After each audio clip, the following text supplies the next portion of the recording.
Good afternoon, Karen. This is Tom, the designer from Just With Furniture. I hope you're doing well. So, Chris has been on site. He's taken some site survey dimensions. He's passed those details along over to me. And this is my first draft attempt at your bespoke fitted furniture design.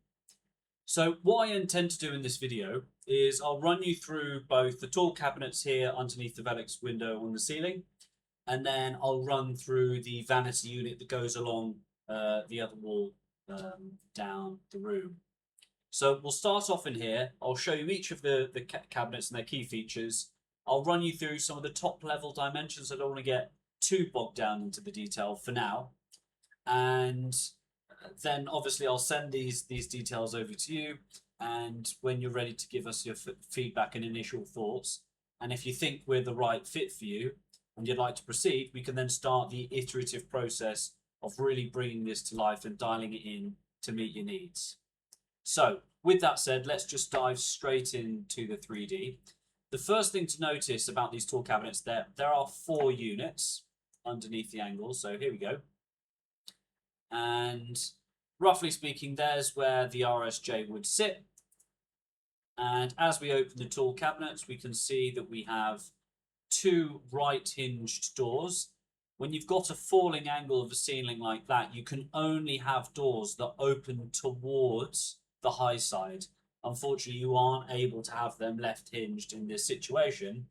But then this cabinet is interesting because it kind of plateaus at the top, but has a small notch in the corner here. So again, we're hinging it on the right hand side. And then if I just rotate, you can see we followed a similar principle. We've got hanging on the top, and then I've just simply put shelves below, and then a shorter hanging space below.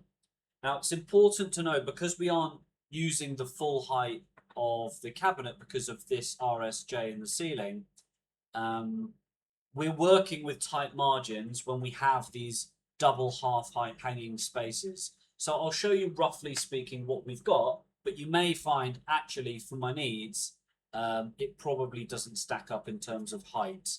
So maybe instead we try optimize with shelves and possibly even boxes. Now, these are the boxes that I'm talking about. They're really handy and they're the most efficient way to store your clothes. So it's got a little handle on here. They're very lightweight, very maneuverable, and it's got enough space to have a front space and a back space so that you can have one kind of underwear, another kind of underwear, gym tops, bottoms, things of that nature. And you're able to then pigeonhole them onto these shelves. So you can get one per shelf in this space. And then potentially if you thought, well, do you know what, this is probably not enough, but I've got jumpers and trousers and other things you want to fold up, well then let's just have an extra row of shelves like so.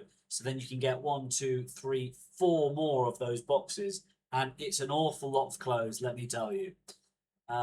So that is the initial layout for the tall cabinets. Now let's just dive into a couple of the dimensions to give you a rough idea of spacing.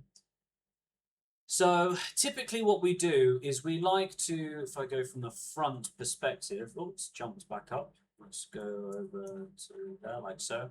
So typically what we like to do is we like to square off and put a shelf just roughly below the angle as close as possible, so that we've got a squared hanging space. And if I was to measure from the rail to the internal bottom of that cabinet, you've got about 134 centimeters. Now, it's important to know that no one person is the same. And in the industry, they often say things like half height hanging at a metre, tall hanging at 1.6 metres. It's all average, but who's average? No one is. That's the answer. So what we intend to do, if you think we're a great fit, we'll start to iterate upon it, is really optimize this space. Let's say that you intend for this space to be for blouses. And let's say your blouses, do forgive the poor drawing, but let's say the drop is to about there. Well, look at all this space below that we're wasting. Why not put a shelf there? Does that make sense? So that's the game that we'll get involved in when we start to iterate upon this and really bring it to life. You know, some other things that we can do as well is we can even split these spaces in half and maybe have a short rail on the left and then maybe even some shelves on the right. And of course, we can bias this in either direction, that vertical division, according to how much space you need. So those are the sorts of things that we can do to optimize this space.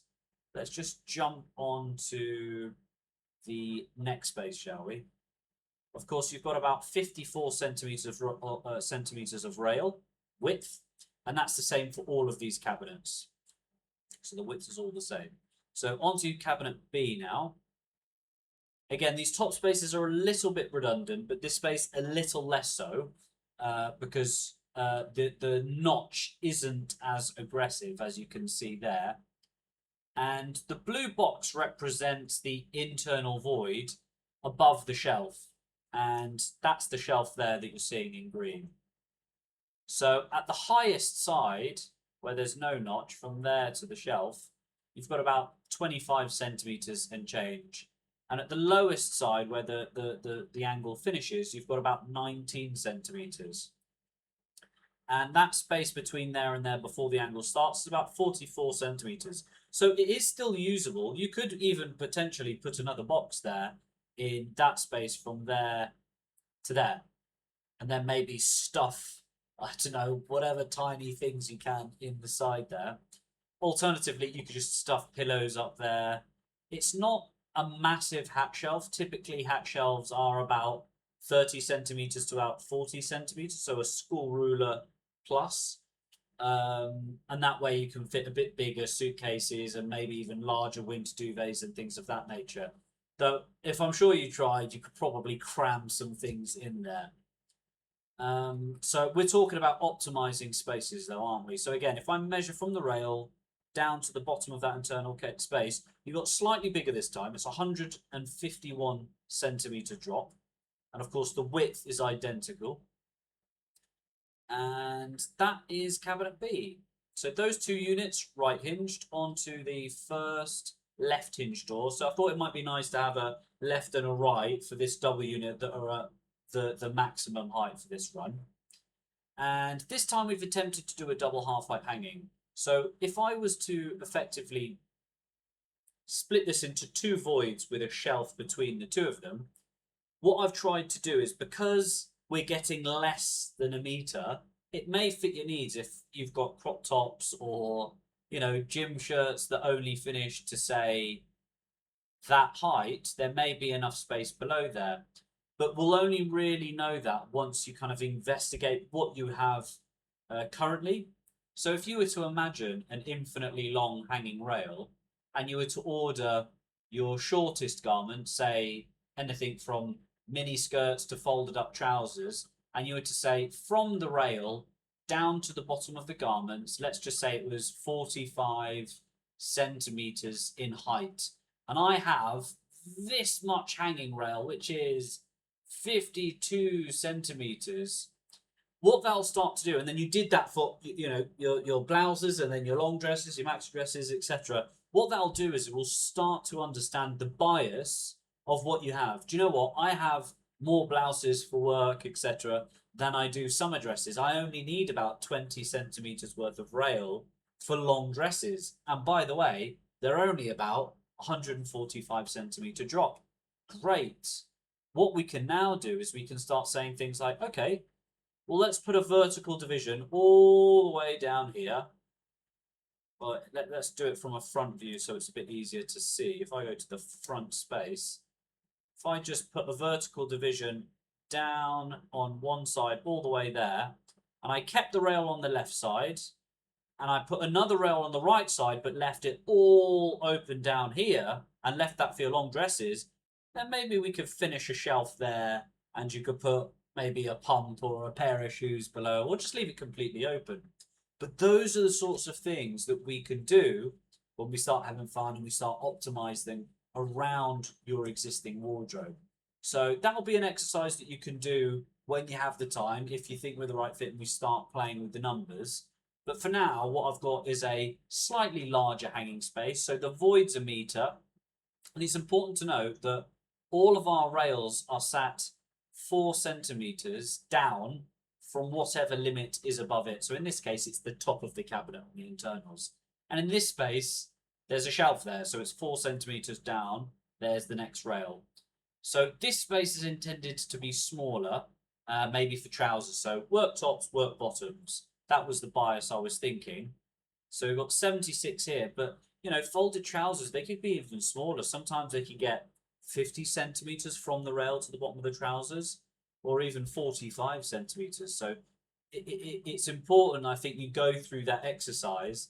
And at the very least, if we go through that whole process and you measure everything, what we'll then understand is, do you know what? We went through the effort, we've tried our best to optimize it. And you'll rest easy knowing, even if you said, do you know what, that'll do, you've gone through the process of trying to optimize the space. And you'll rest easy knowing that you've gone through the process. And plus, it's part of the fun. So that's cabinet B. So we've got 76 and then a drop of 96 from the rail in the space above. And then let's just move swiftly on to the last space, as I'm coming up to 10 minutes now, trying not to make this too long for you. So again, 96 centimetre drop in the top space. Then you have 4 equal voids of 18 centimetres. And that's perfect to have one box on each of those shelves, with a bit of fat on the sides just to put some odds and sods. Okay, so that's the tall cabinet. Let's again have a look at the 3D. So close the doors. Of course, the Velux window will be somewhere around here, won't it? Now, let's close this and we'll go over to the vanity unit now. So, what are we looking at? We've got 1, 2, 3, 4, 5 units here. So we've got 2 cabinets, so 1 shelf in the middle with double doors, and then 1 drawer unit in the middle. We could do this on the inverse, so 2 drawers on the outside, 1 cabinet in the middle. I try to want to have some sort of symmetry. I love symmetry, and I'm sure you'll appreciate it too as well. So do bear that in mind when we're iterating on this. I've opted to go for 2 drawers in this middle unit as opposed to 3, so that you have a bit more internal space to put some deeper objects. So let's just open up cabinet A. So again, the space above and below is equal at 28 centimetres in the vertical axis. I call that the height. In the left to right, that's the width. I call that 67 centimetres. And in the front to back, I call that the depth. That's 41 centimetres. And that's the same above and below that shelf for both of those units. Now, if we investigate the drawer unit in the middle of the two, so there are the drawer faces, you can see we've got 2 drawer voids there. So that blue box represents the internal drawer space. And you've got an internal height of 20 centimetres and then a depth of 35 and a width of 62 centimetres. So they're really quite usable drawers. And if I look at these 2 vanity unit drawers, they're a bit more office dresser style. So it's about 10 centimetres-ish. There you go, about 10 centimetres in height for each of these drawers. And you know what? That's good for pencils and, you know, small makeup bits. If we increased it to 2, if we made it 2 drawers, it would be back to the same setting. So it'd be about 20 odd centimetres in height as opposed to the 10. Now, if you wanted to modulate it but keep 3 drawers, the only way we could do that is by increasing the height of the countertop. And that's typically determined by what seat you intend to sit at. So do let us know if you have a preference for the height of that of the countertop. And that, of course, will potentially increase or decrease the internal spaces within each of these drawers. Okay, so the drawer width externally is about 40 centimetres. And all of these units currently, so from the very back of the wall to the very front of the doors, is 46 centimetres. That's how far it comes out. And you've got about 80 centimetres of leg space, so a really nice leg space there. And from the countertop to the floor is 75 centimetres. Now you'll notice I've created a double gang socket here, and that's apparently where you've got one on the wall. And then these two circles are where you have two wall lights. So they are, in fact, if we go to the front view, there we go. You'll see that's fairly centered to the space. So you've got ever so slightly a bigger gap on the left. And if that is really something that you're interested in changing, we could potentially increase the width of the drawer on the right so that they're a bit more equidistant, and we can play with that number. But again, that's something that we can simply dial in. But for now, it's pretty bang on. And again, let's have a look at the 3D. Open up the doors and drawers so you can see it in action. Now, the materials that we've used for now are all in the melamine-faced MDF range. So it's the most cost-effective and hard-wearing material we have on offer. Now, I'm sure Chris told you as well, you can go for a premium finish, which would be painted external panels and countertops and doors and fillers and what have you. And if you want to shape the doors and say have like a shaker panel, so the square cutouts and the doors and drawers, that would need to be a painted finish, so it would be at a premium costing.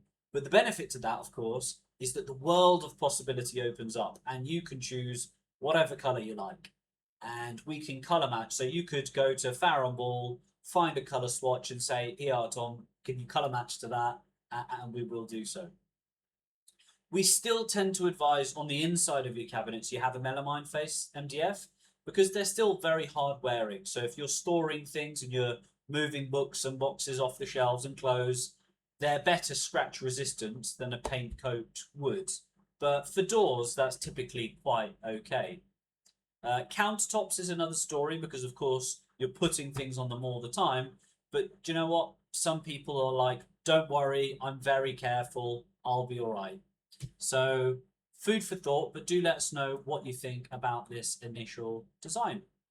So thanks again for your patience. I know it's quite a long video. My name's Tom. If you have any questions at all, don't hesitate to reach out, and we really look forward to bringing your vision to life. So hopefully you love this and can't wait to get started.